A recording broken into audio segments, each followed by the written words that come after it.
The sea was glass that morning, still, deceptive, holding its breath. Elias Crane stood on the deck of his small trawler, the Larkspur, a cigarette trembling between his fingers as dawn unrolled across the horizon like a bruise healing into gold. 40 years on the water had given him eyes that could read the sea like scripture, but that morning, something in it looked wrong. Too calm, too knowing. He wasn't supposed to be out there alone. His deckhand, Owen, had called in sick. But Elias couldn't sit on shore when the tide whispered like that, like it was offering something. He'd told himself it was just instinct, old sailor's superstition, but a chill in his gut said otherwise. By mid-morning, his nets were heavy, unnaturally so. He cursed under his breath, fighting the winch as the ropes screamed with strain. Christ, what you got tangled up now? He muttered to the sea, half in anger, half in awe. When the net finally broke the surface, water cascaded off it in glittering sheets, revealing not fish, but a shape, metallic, box-like, encrusted with barnacles and rust, wedged tight in the mesh. For a long minute, Elias just stared. The sea slapped at the hull impatiently, as if urging him to pull it aboard. The box was about the size of a cooler, thick steel, edges rounded by time, a corroded clasp sealing it shut. A chain was looped twice around it, military, maybe naval. Elias squatted, running his fingers along the crusted surface. Beneath the grime, faint letters were still visible. Property of U.S. Navy, 1952. He felt his pulse quicken. Salvage laws ran through his mind. If this thing was real, it could be worth something, more than anything he'd caught all season. But as he dragged it closer to the cabin, he heard something, a sound that froze him in place. A knock. From inside. 3 dull, deliberate thuds. Then silence. Elias stumbled back, his heart hammering in his throat. The sea was dead quiet now. Even the gulls had vanished. He stared at the dripping box, water pooling around his boots. He should have thrown it back, every instinct told him to.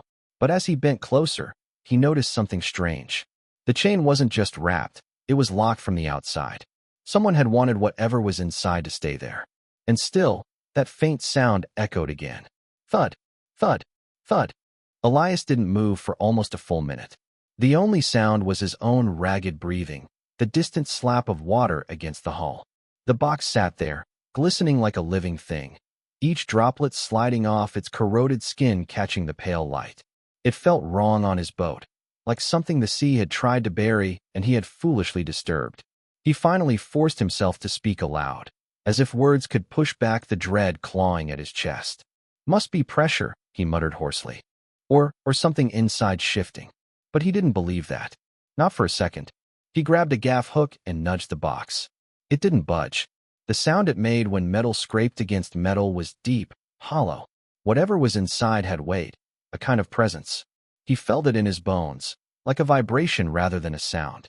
He thought of radioing the Coast Guard, but stopped halfway to the cabin. They'd ask questions about coordinates, about handling government property. If this thing really was from the Navy, they'd confiscate it before he could even blink. He'd get nothing for the find. No reward. No credit. Just another fisherman who'd dragged up trouble.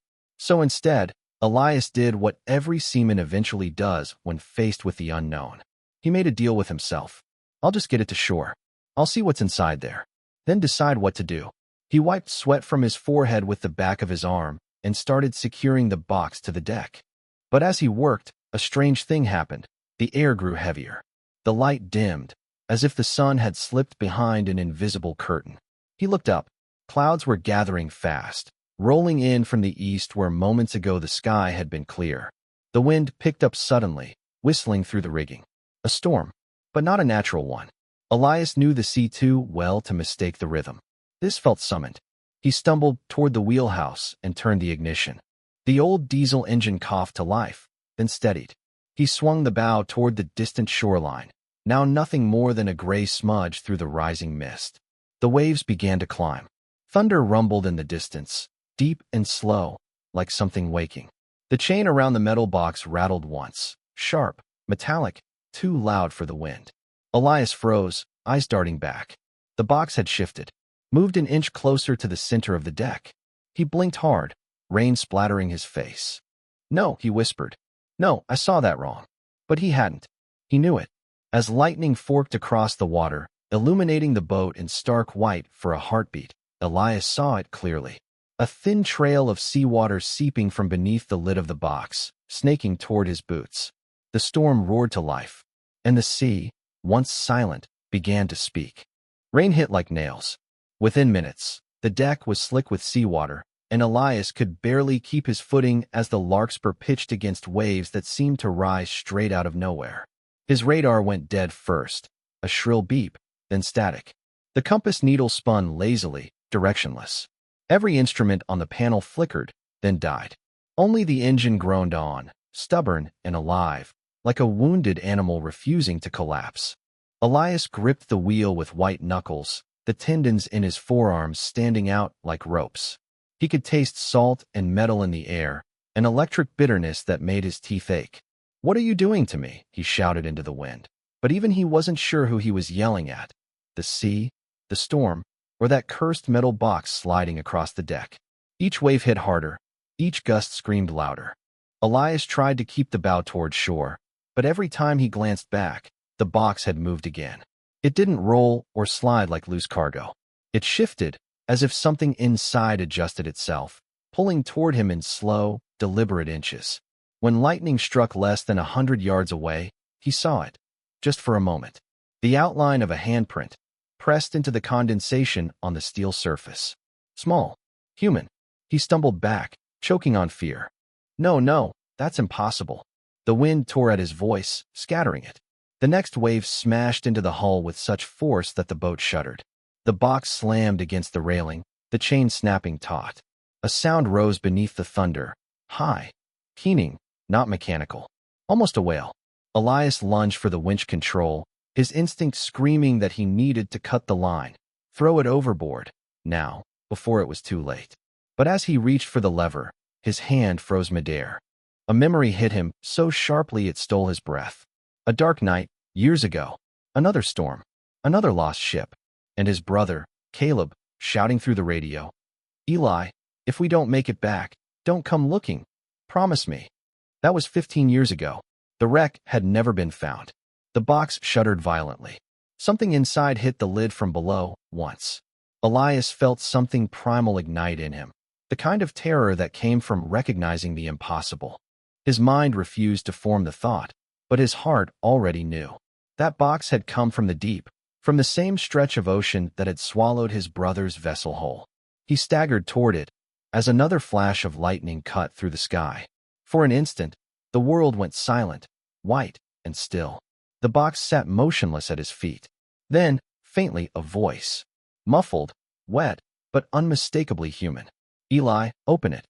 The thunder answered like a gunshot. Elias stood frozen, breath caught halfway in his chest, the world narrowing to that single, impossible sound. He waited, praying it had been whined through the rigging, the groan of strained metal, anything but that. But then it came again, softer this time, almost pleading. "Eli, please." The name hit him like a blow. No one alive called him that anymore. Only Caleb had. For a heartbeat, the storm around him seemed to dim, the thunder receding into a dull hum, the rain slowing to a distant patter. The only sound left was the sea whispering against the hull, and that faint voice from the box. He dropped to his knees beside it.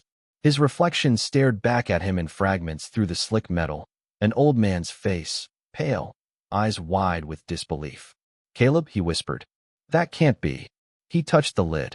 The metal was cold, too cold, as if it had been lying at the bottom of the ocean not minutes ago, but centuries. Beneath his palm, he could feel something faint, rhythmic, not movement, but a pulse. He jerked his hand away, heart pounding. No, you're losing it, Eli. It's hypothermia. Stress. You're hearing things." But when he looked up, the storm had stopped. Just like that. The clouds hung still and heavy, frozen mid-swirl. The rain no longer fell. Droplets hovered in the air like glass beads. Even the waves had gone motionless. Time itself seemed to hold its breath. Elias rose slowly, his boots scraping against the silent deck. He turned in a slow circle, dread crawling up his spine. The world looked unreal, colors too sharp, light too flat, the horizon smeared into silver. And in that unnatural quiet, he heard it again, a sound like breathing coming from the box. Steady. Human. Alive. Elias stumbled back, slamming into the cabin door. Jesus, he gasped. This can't. The clasp on the box snapped. The chain trembled, links rattling as if something inside was testing its strength. He stared as one of the locks, rusted solid moments ago, twisted against itself and burst apart. Stop, he shouted. At what, he didn't know. He grabbed the nearest thing within reach, an old wrench, and brought it down hard against the lid. The sound rang out like a church bell underwater, and the box breathed in. A rush of cold mist spilled out from the seams, coiling across the deck like smoke. It smelled of salt, metal, and something older, rot from the deep. Then, through the fog, Elias saw something move. A pale outline pressing against the inside of the lid. A hand. 5 fingers. Human. Reaching out. Elias staggered back, every instinct screaming at him to flee, but his legs wouldn't move. He could only watch as the hand slid along the inside surface, leaving trails through the condensation, pausing right over where his reflection stared back at him. Then, softly, almost tenderly, it tapped. 3 times. Exactly like before. And for the first time, Elias realized the truth. The knocking hadn't been a call for help. It had been an answer. Elias didn't remember making the choice to move, only that his hands were suddenly on the box, gripping the rusted chain, his breath coming in shallow bursts. He wanted to run, to throw the damned thing overboard, but something deep inside him whispered that it was already too late. The padlock, once black with corrosion, now gleamed faintly, as if polished from within. The light around him seemed to bend, dimming everywhere except the box itself. Elias could hear his own heartbeat echoing in his ears, but underneath it pulsed another rhythm, slower, deeper, something alive, waiting. He whispered hoarsely, "Caleb, if that's you, you tell me right now. You tell me this isn't some trick." The sea gave no reply. The silence pressed harder. Then, the final link snapped. The chain fell away with a clatter that seemed far too loud for the still air. Elias stepped back, eyes fixed on the lid. He half expected it to burst open, for something monstrous to crawl out. But instead, it lifted slowly, as though a current of air breathed it upward from within. A hiss of vapor escaped. Elias raised his arm to shield his face from the freezing mist that poured out, curling along the deck like fog spilling from a tomb. Inside, he saw something that made his throat tighten. At first, it looked like a body bag, fabric dark and slick with seawater. Then he realized it was a diver's suit. Old, World War II era, the kind with the heavy copper helmet still attached. The glass visor was opaque with sediment, but through the grime, he could see something moving behind it. A shadow. "God Almighty," he whispered. The suit sat upright inside the box, folded at impossible angles as if crushed there by pressure. There was no tank, no hose, nothing connecting it to the world outside. Yet bubbles still seeped slowly from the seams, rising and vanishing into mist. Elias leaned closer, the rational part of his mind gone. His fingers brushed the rim of the helmet, cold as ice. The glass cleared, and behind it, staring out, was a face. White, swollen, the eyes milky, yet unmistakably human. But it wasn't decay that froze Elias's blood, it was recognition. The face beneath the helmet was his brother's. Caleb, older, drowned, yet aware. Elias stumbled back, so violently, he hit the railing. No, you're dead. I saw the report. The diver's head tilted slightly. Not mechanically, not as a trick of water or movement, but with intent. The visor fogged, and across its inside surface appeared 3 words, traced by a trembling finger from within. Not dead. Below. Elias's legs nearly gave out. The mist surged upward like breath from the deep, wrapping around him, whispering with voices that were not entirely human. He backed toward the cabin, fumbling for the flare gun mounted by the door. His hand shook as he aimed it. Stay away. But the diver, his brother, raised a gloved hand inside the box, palm outward. Not in warning, in invitation. Then, from beneath the water around the boat, another sound rose, faint but growing. Metal scraping. Hundreds of voices whispering the same word through the storm's echo. Below, the sea began to rise. The boat lurched violently as a wave struck broadside, slamming Elias against the cabin wall. The flare gun slipped from his grip and skidded across the slick deck, stopping just short of the open box. The diver's suit remained upright, motionless, yet Elias could swear it was breathing, the chest plate rising and falling, bubbles forming around the visor like a creature exhaling underwater. He scrambled to his feet, the deck heaving beneath him. Every instinct screamed at him to cut the box loose and gun the throttle home, to let the sea reclaim whatever cursed thing it had loaned him. But his body wouldn't obey. His gaze was locked on that face, his brother's face, white as the moon, eyes open and unblinking. "Caleb," he gasped, his voice breaking under the roar of the sea. "If that's really you, say something." The visor fogged again, then cleared. Inside, the lips twitched, moved. No sound came, but Elias saw the words form. "Help me." The plea hit him like a hook to the chest. He staggered closer, half believing, half delirious. Rain lashed his back.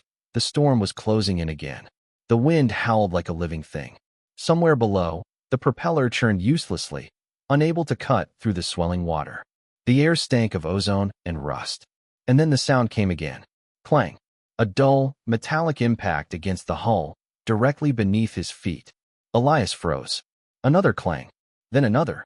Rhythmic. Intentional. Something. No, many somethings were striking the boat from below. Each blow made the deck vibrate. He staggered back, eyes wide. Beneath the storm's din, he could hear it clearly now. Faint, muffled knocking, like dozens of fists hammering against steel.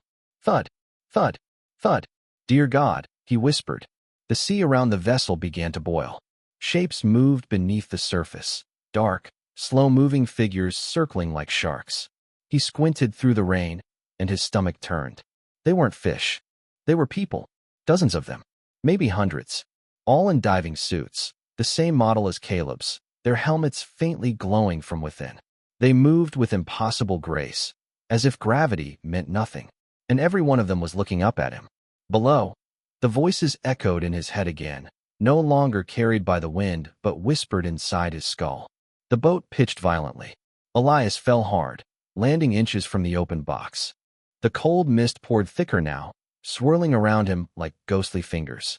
He felt it pressing against his skin, a pull, gentle but insistent, dragging him toward the box. He clawed at the deck, but his boots were already sliding. His fingernails scraped splinters off the wood as he fought the invisible current. "No," he screamed. "You can't have me." The flare gun was within reach. He snatched it, aimed straight into the box, and fired. A blossom of red light exploded inside. The diver's figure convulsed once, and for a heartbeat Elias saw what was truly inside that suit. Not flesh, not bone, something darker, something that wore his brother's face like a memory. The light went out instantly.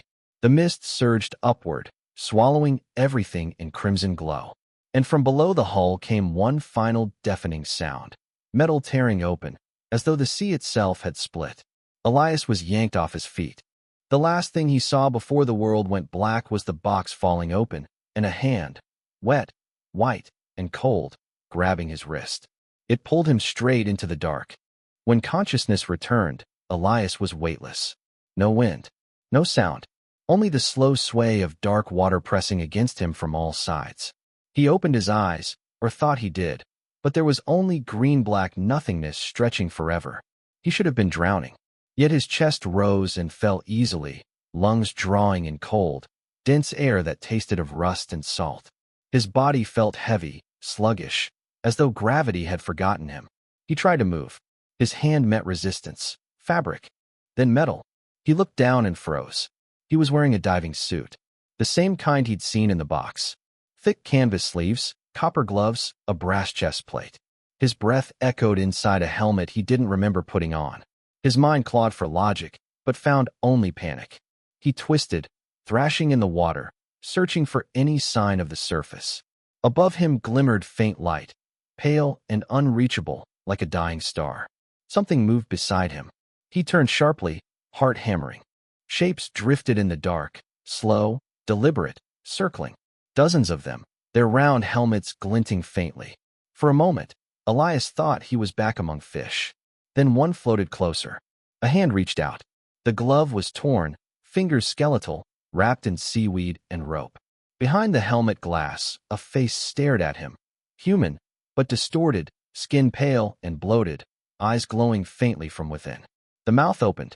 No bubbles escaped, only a ripple of soundless words. Below, Elias screamed, or thought he did, but the sound came out as a metallic vibration that pulsed through the water. The others began to echo it, one by one, until the sea itself seemed to chant. Below, below, below. He spun, desperate to flee, but the water around him thickened, dragging him down. Something coiled around his leg, a chain. His chain, the same one that had wrapped the box. He looked down and saw it sinking into darkness, links glowing faintly as they descended. His suit jerked downward with it, pulling him deeper. He clawed at it, tearing at the links with trembling hands, but they burned cold against his gloves. Through the murk below, light flickered, dull gold, rhythmic, like a beacon calling him home. Then he heard it again. Eli. That voice. His brother's. Closer now. Softer. He twisted around, and there he was. Caleb, floating before him. Not dead. Not alive. His body was weightless, his eyes glassy but aware. He reached forward, fingertips grazing Elias's helmet. The gesture was gentle, familiar. Caleb, Elias whispered inside the helmet, the word trembling. You came, the voice replied, not through ears, but through memory. You shouldn't have. It's waiting. What's waiting? Elias demanded, his throat raw. But his brother was already sinking, drawn toward the light below. The chain tugged harder, dragging Elias with him. Shapes began to emerge in the glow, colossal, angular structures jutting from the seabed. Not rock, not coral, metal, towers, corridors, rusted domes. An entire city half buried beneath centuries of silt. As they descended, Elias saw movement along its walls, silhouettes shifting through the gloom.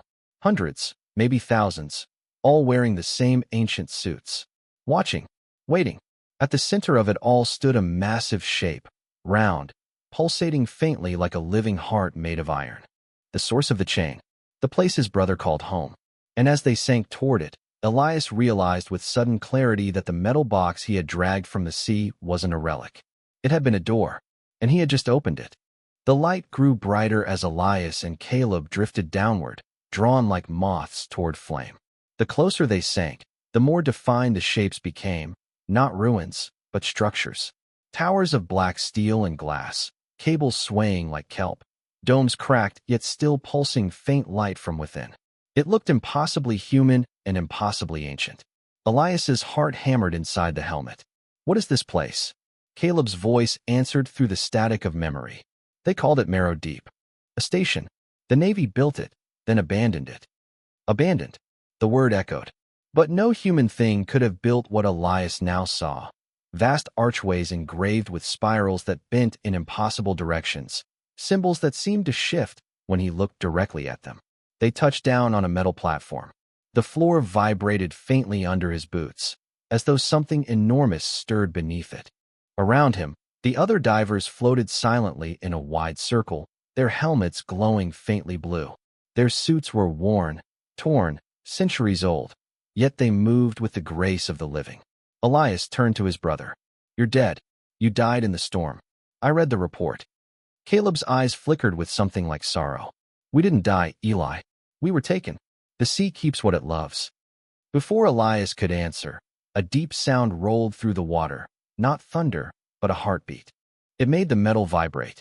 The divers turned as one, facing the source, a massive sphere embedded in the seabed, its surface rippling like liquid metal.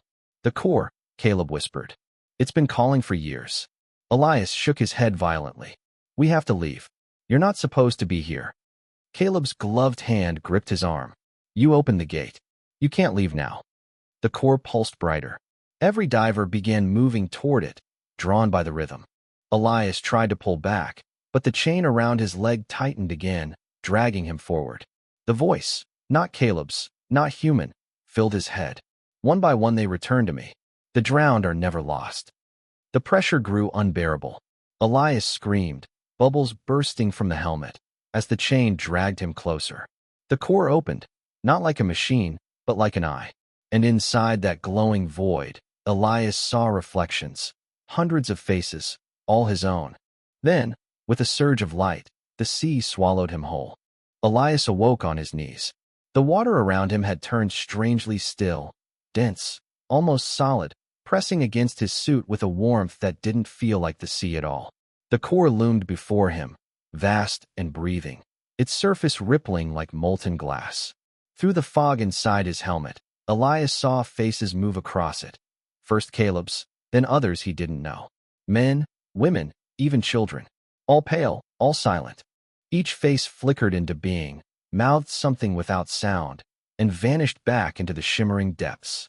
He felt a tremor through the floor plates beneath him, steady, rhythmic, like a heart learning how to beat. Caleb appeared beside him, kneeling too, his hands clasped as if in prayer.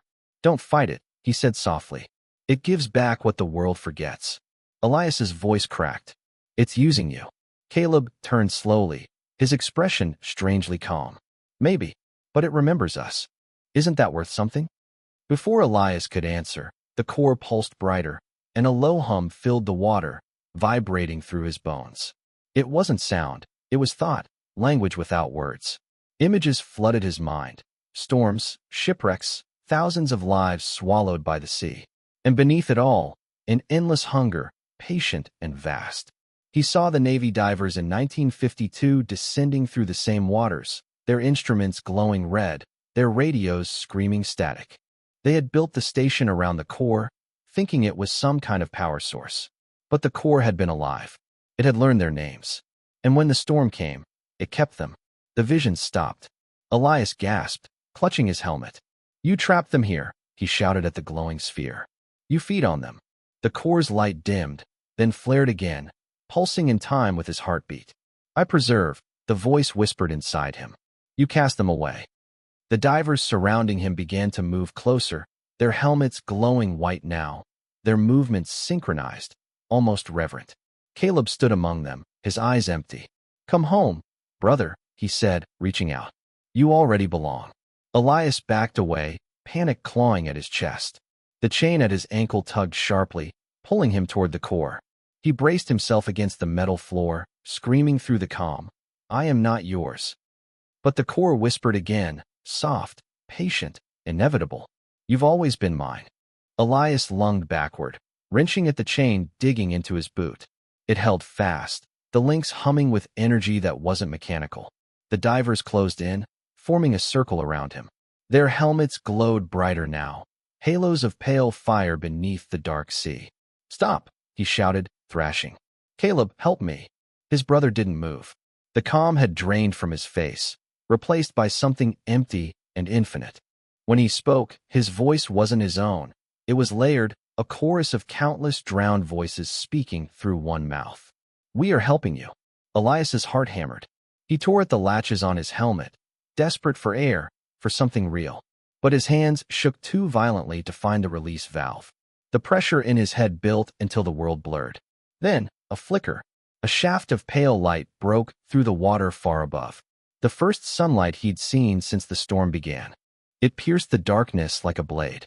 The core reacted instantly, its surface rippling in agitation, the faces within it twisting in pain. The divers turned toward the light, their movements stuttering. The chant, "Below, below, below," fractured into a confused murmur.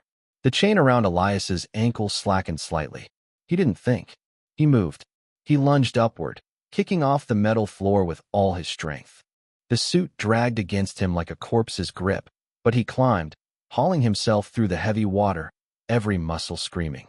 The light wavered above like salvation, close enough to see, too far to reach. Behind him, the core roared, not in sound, but in vibration. The entire city trembled. Buildings cracked and collapsed, sending clouds of silt spiraling upward. The divers wailed silently and surged after him. "Caleb!" Elias cried, looking back once. His brother hung motionless below, framed against the collapsing glow. His hand lifted, not in warning this time, but in farewell. Elias pushed harder, lungs burning. The water thinned, brightened. His vision tunneled. Then, impact. He broke the surface with a gasp that tore his throat raw. The sea was calm again. The storm was gone. Only his boat drifted nearby, half submerged, the deck empty. He clawed his way toward it, shivering, the sun burning his salt-stung eyes. He looked back once more, toward the water he'd escaped. For a moment, the sea looked still. Then, far below, something blinked. Elias lay sprawled across the tilted deck of the Larkspur, gasping like a man newly born. His body ached, his mind reeled. The sun was high now, blindingly bright, the world so calm it felt wrong. Not a whisper of wind, not a gull in sight. He tore off the helmet still clinging to his head. It came free with a hiss of air and a rush of seawater. He coughed violently, tasting brine and blood. The diving suit was still on him, heavy as lead, dripping dark water onto the wood. He stared at it in disbelief. He had gone down wearing his worn fishing coat, not this. How? His voice broke, barely human. The deck creaked under his weight as he sat up. Everything looked exactly as it had before the storm. Nets coiled neatly, ropes still tied, his radio flickering weakly to life. For a second, he almost convinced himself it had all been a hallucination. Then he saw the box. It sat where he'd found it, the chain still draped over it. But the lid was closed again. Perfectly sealed, dry despite the sea spray. Elias's pulse quickened. He crawled closer, each movement reluctant. He half expected it to move on its own, to breathe again. But it didn't. It just sat there, as if nothing had ever happened. He reached out, hesitated, and noticed something new carved into the metal. Not rust, not corrosion. Words, etched in clean lines. Returned, not released. A shiver tore through him. He stumbled back, heart pounding. "Caleb," he whispered hoarsely. "You hear me? Are you in there?" No answer. Only the slow lap of water against the hull. Then the radio crackled, once, twice, and through the static came a voice. Weak, familiar. "Eli, don't leave it here." His blood turned to ice. He snatched the radio, hand trembling. "Caleb, where are you?" Static. Then, faintly, "They'll come for it tonight." The transmission died. Elias looked toward the horizon. The sky was still clear, but the sunlight seemed colder now. The kind of cold that meant the sea was holding its breath again. He realized he wasn't safe. He never had been. The sea doesn't give back what it wants to keep. Elias hauled himself upright, every joint aching as if the sea still clung to him. The boat rocked gently, deceptively calm, but his eyes never left the box. The inscription gleamed wetly in the sunlight, returned, not released. He wanted to throw it overboard, to watch it sink and forget the sound of chains and whispers. But the moment he moved toward it, a dull ache pulsed in his ankle.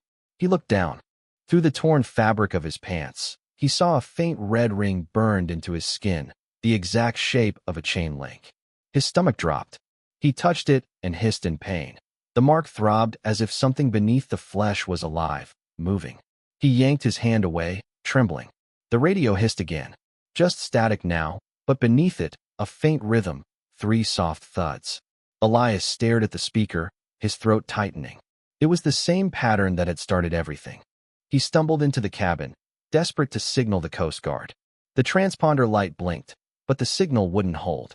Every frequency was flooded with the same pulse. 3 beats, a pause, 3 beats again. Like a heartbeat replayed through the wires. He shut it off. Silence pressed in.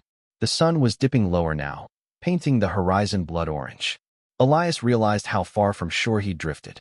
The GPS read nonsense coordinates, all zeros.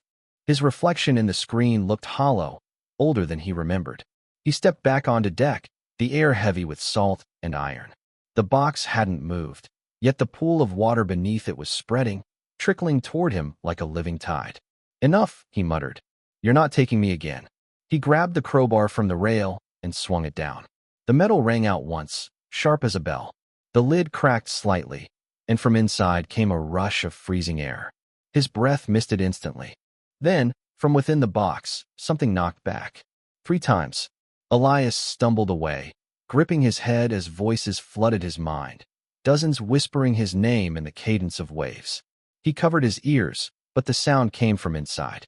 Then, amid the chorus, one voice rose above the rest, calm, familiar, and unbearably close. "Eli," it said, "you brought it home." The voice rippled through Elias's skull like a current, soft but inescapable. He spun toward the sound and froze. At the bow of the boat stood a figure. A man, dripping seawater that pooled around his boots, the sunset glinting off his soaked jacket. The collar was torn. the skin beneath pale and swollen, like it had been submerged for years. Elias's throat closed. Caleb. His brother smiled faintly. You shouldn't have opened it. Elias stumbled back. You can't be here. I saw your body go down. They never found you. I know, Caleb said, his voice gentle, too gentle. He took a step closer. The deck didn't creak under his weight. His boots left no prints in the wet wood. We were meant to stay there, Eli. Below. You broke the seal. Elias shook his head. No. I got you out. I saw you. You. Caleb's eyes flickered, a flash of dull silver beneath the pupils. You didn't get me out. You let it in. A gust of wind tore across the water, sharp and sudden, scattering spray like shards of glass. The air grew colder.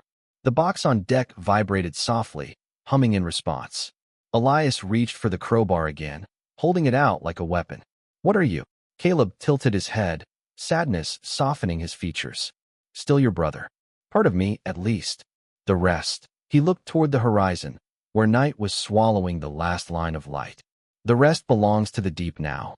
It doesn't like being locked away. The hum deepened. Elias could feel it in his teeth. The words returned. Not released. On the box began to glow faintly blue, pulsing like a heartbeat. Eli, Caleb said quietly. It's coming for what's left of me. When it arrives, it'll take everything. Elias's grip tightened. Then help me stop it. Caleb smiled again, the way he used to when they were boys, before storms, before death. You can't stop the tide. The boat rocked violently, throwing Elias to his knees. The air split open with a sound that wasn't thunder, but something older, the sound of the ocean exhaling. Caleb's voice grew distant, layered, fading into a dozen echoes. It's already here. The horizon cracked. Elias lifted his head from the slick deck and saw the ocean rising in a slow, impossible wall, a black sheet of water towering hundreds of feet high, its surface glittering like glass under the fading light. For a moment, there was no sound. Then came the roar, deep, rolling, and alive. Caleb stood at the bow, unmoving. The wind whipped through him, but his outline blurred like smoke, as though he wasn't fully there. What is that? Elias shouted, gripping the rail. What's coming? Caleb's eyes glowed faintly blue. It never stopped coming. It just waited for you to open the way. The box began to shake, the chain rattling across the deck. The words on its surface returned. Not released. Flared brighter, burning now. Steam hissed from the seams. The sound beneath it was unmistakable, breathing. Elias staggered toward it, rain slicing sideways across his face. If I throw it back, will it stop? Caleb looked at him with a sadness that chilled deeper than the sea. You can't throw the ocean away, Eli. The wall of water reached its peak and hung there, defying gravity. Then, as if exhaling, it began to lean forward. Elias braced for the crash, but instead, from within the wave, something moved. A shape the size of a building slid beneath the surface, a shadow of limbs too long, a spine that curved like a shipwreck come to life. Its eyes, enormous and faintly golden, opened and fixed on him. Elias's breath caught. God help me. The creature's voice rumbled through the air, through his bones, through the hull of the larkspur. Help you? You've called me home. The wave broke, not down but outward, spreading in all directions. The boat spun in a vortex, ropes snapping, wood groaning.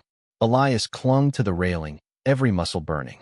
Caleb reached for him one last time, his form flickering like candlelight. It's not done with us, he said. If it takes me, maybe it'll let you go. Elias shook his head. No, but his brother was already fading, dissolving into mist. The box burst open, flooding the deck with light, so bright it turned the night to day. Elias screamed, but the sound was swallowed by the sea as it stood up and came for him. When the light cleared, the sky was gone. Elias floated in a dome of black water lit from below, the wreckage of the larkspur turning lazily beside him. The sea was no longer water. It was breathing, expanding and contracting with the slow rhythm of something alive. In the center of that impossible expanse rose the creature. He couldn't comprehend its shape, too vast, too fluid. It shifted between outlines, a colossal serpent, a cathedral of coral and bone, a face made of currents. Wherever he looked, it was there. Caleb's voice echoed faintly around him. You opened its heart, Eli. The box was just its breath. Elias turned, spinning in the dark. "Where are you?" But there was no body now, only a shimmer in the water, like heat on metal. His brother's words came faintly, each syllable torn apart by distance. "You weren't meant to take from it. You were meant to remember." "Remember what?" Elias shouted. "What is it?" The creature's eye opened beneath him, vast as the horizon. Its golden iris rippled like liquid fire. A voice, not sound, but thought, filled the space around him. "I am what was left when the first tide receded. I am the memory of drowning." Images flooded his mind. Ancient storms swallowing cities, sailors praying to waves, children's toys sinking from shipwrecks. Every lost thing in the sea, every scream, every whisper, they were all part of it. "You've carried me," the voice continued. "Now I carry you." Elias thrashed, struggling against the pull dragging him downward. "I didn't want this." "Want" is a surface word. The remains of the boat broke apart above him, vanishing into spirals of debris. The light from the shattered box drifted downward, gathering around him like falling stars. He realized with horror that they weren't light, they were faces. The faces of the drowned, all staring upward. Caleb's face appeared among them. His expression was calm now. "Let go, Eli. The sea keeps what the world forgets." The pressure built, crushing, burning. Elias screamed as the light surged, flooding through his lungs, his skin, his eyes, until there was no difference between breath and water, memory and flesh. And then, in the silence after the scream, only one sound remained. 3 soft thuds. Elias gasped awake to sunlight stabbing his eyes. He was lying on sand. Real sand. Grains grinding under his palms. Gulls shrieking somewhere above. The air smelled of salt and diesel. He blinked hard, choking up seawater, coughing until his ribs ached. He was alive. The surf broke gently beside him, harmless, ordinary. For a long moment he lay there, listening, afraid to move in case the world dissolved again. But the waves kept their rhythm, steady and human. He pushed himself up. His clothes were torn, heavy with salt, but his skin was bare. No diving suit, no chain, only the faint red ring still bruised around his ankle. He turned toward the horizon and saw no sign of the larkspur. No wreckage, no debris, only a smooth, empty sea. "Caleb," he called, voice cracking. The wind answered softly, carrying nothing back. Something glinted in the sand beside him. A small metal object, half buried. His heart lurched when he recognized it, the clasp from the box. Clean, untarnished, as if it had never touched the water. He picked it up and froze. Etched into the metal were fresh words that hadn't been there before. "Surface doesn't save." A chill crawled through him. He dropped the clasp, backing away. The tide lapped at his boots, then receded unnaturally fast, dragging the sand like breath being pulled in. Elias stared in horror as the sea drew back hundreds of feet in seconds, revealing the ocean floor slick and glistening in the sun. A low groan rose from the distance, an ancient, slow inhale. He turned and ran. His legs felt heavy, sluggish, as though the sand itself clung to him. The air shimmered. Behind him, the ocean roared back to life. He risked one glance over his shoulder and stopped dead. Far offshore, the water was rising again. But not as a wave, as a shape, tall, coiled, almost human, built of water, light, and shadow. Its eyes glowed faintly gold. "Eli." The voice rolled through the wind, deep as thunder. He stumbled backward, whispering, "No, you can't be here." But the tide had already begun to turn toward him, crawling inland, reaching like fingers. The sea was coming to claim what it had left behind. Elias ran. The beach stretched endlessly before him, flat, empty, shimmering in the rising heat. But the sound behind him was growing louder, the steady, unstoppable advance of the tide. Every few steps he risked a glance back. The ocean no longer behaved like water. It walked. Columns of liquid rose and fell like limbs, waves folding into the vague outline of shoulders and arms, each movement too deliberate to be wind. "Please," he gasped between breaths. "I brought it back. I left it behind." The tide didn't care. It came faster now, a glimmering wall that devoured the shoreline. The sand around his feet began to darken, pulsing faintly, as if the beach itself had started to breathe.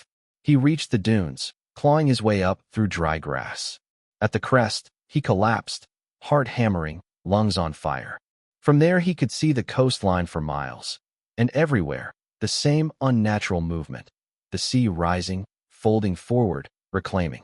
In the distance, at the edge of the receding foam, something metallic caught the sun. The box. It had followed him ashore. Elias's mind fractured. "No," he whispered. "You're gone." But when he blinked, it was closer, half buried in wet sand, perfectly still.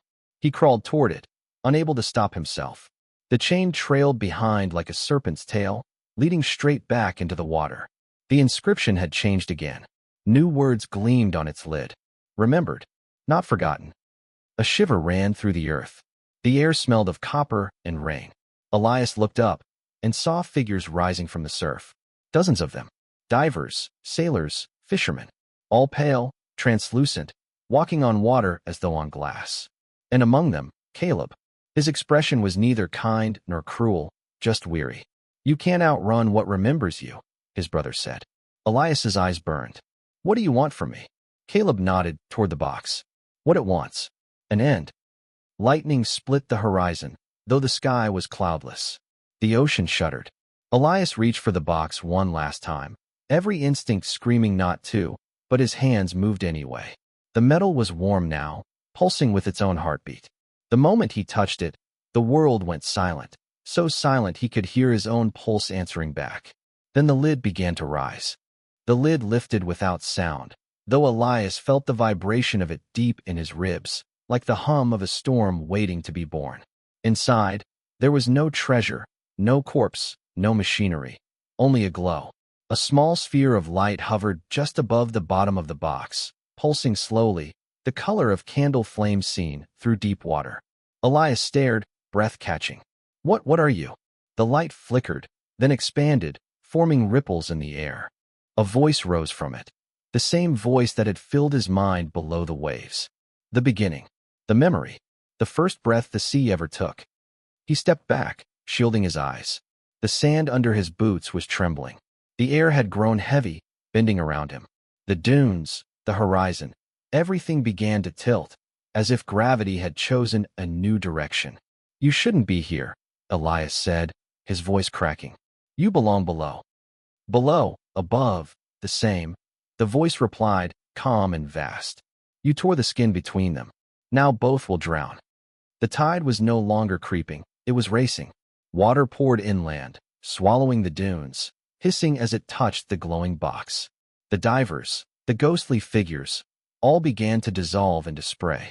Only Caleb remained, standing at the edge where water met sand. "Eli," he called out, "close it, before it remembers everything." "I don't know how," Elias shouted back. Caleb pointed at his own chest. "You do. It marked you." The burning ring around Elias's ankle pulsed like a heartbeat, each throb syncing with the glow inside the box.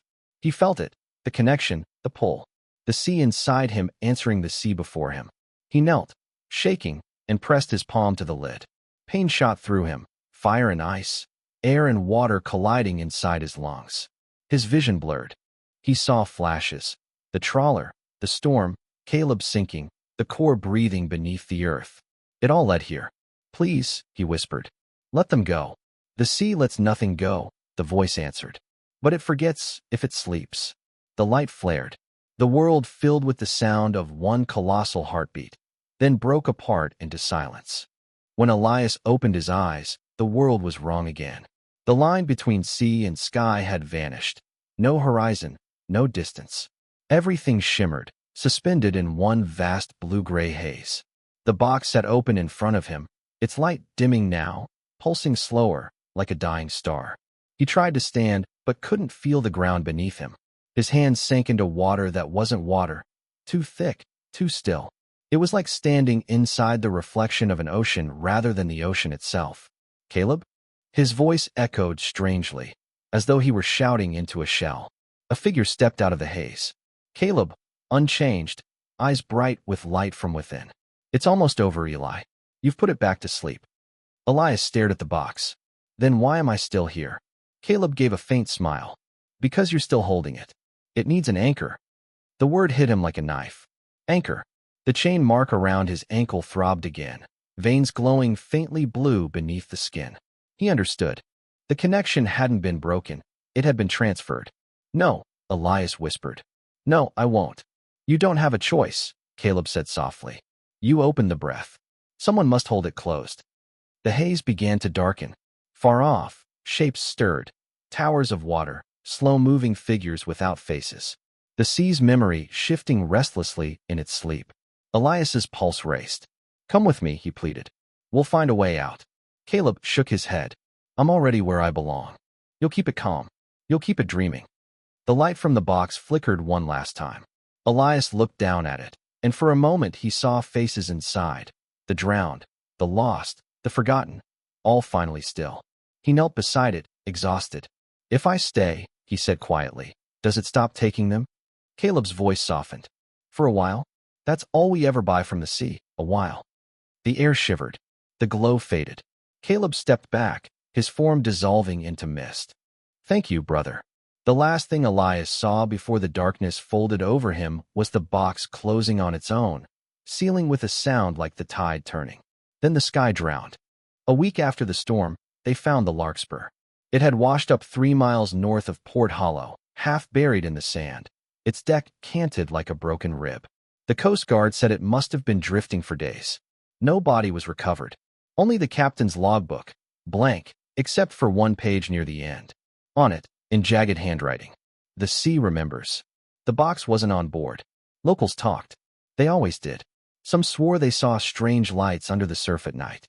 Others said the tide had turned colder, that gulls no longer landed near the shallows. But most just shrugged and said the old fisherman had gone the way of all men who chased the sea too long. 2 weeks later, a boy walking his dog along the beach found something half buried in the sand. A metal box, rusted shut, no markings except one. A single phrase etched deep, still wet despite the sun. "Sleeping. Do not wake." The authorities took it, though no one claimed jurisdiction. They locked it away in a coastal research facility outside town. Cameras were installed. The scientists there laughed at the stories, until the recordings started to fail. Every night, between 2:53 and 2:56 a.m., the feed turned black. No alarms. No power loss.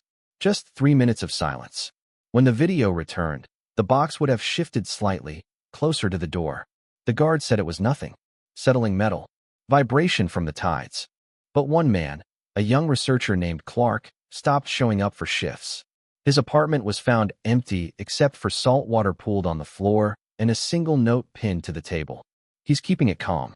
Don't open it." After that, the facility sealed the room permanently. The coast quieted again. Years passed. The fishermen returned to the harbor. The sea seemed normal, and Elias Crane became a name mentioned only when the fog rolled in thick and the radios crackled with static. But sometimes, just before dawn, when the tide is lowest, the water along the shore still ripples outward, not inward. And if you stand very still, you might hear it. 3 soft thuds beneath the sand. A heartbeat, slow and patient. The sea dreaming of the man who promised to keep it sleeping.